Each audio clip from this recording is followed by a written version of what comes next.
important thing of all with this camera is making sure that the SD card little flap there, the little rubber seal, is down in place properly.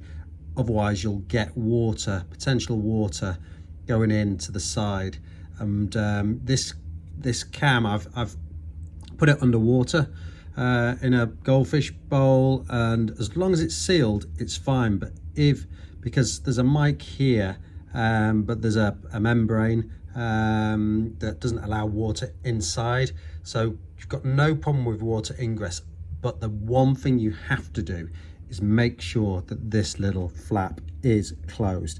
Now the best way to do it, you've got to try a few times, is just make sure that's it in place like that, and then press it down.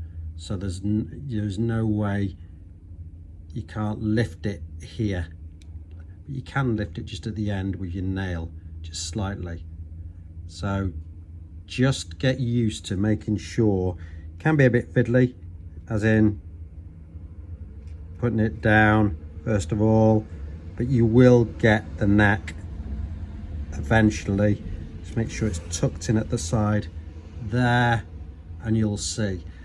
Now with regards to taking the SD card, personally what I would do is I would keep the SD card always in, making sure that flap is closed, and I would view my files via the data cable here, copy and deleting files from this point here, and again obviously just make sure that that flap there is completely covered and sealed, and you'll have no water ingress problems with this camera.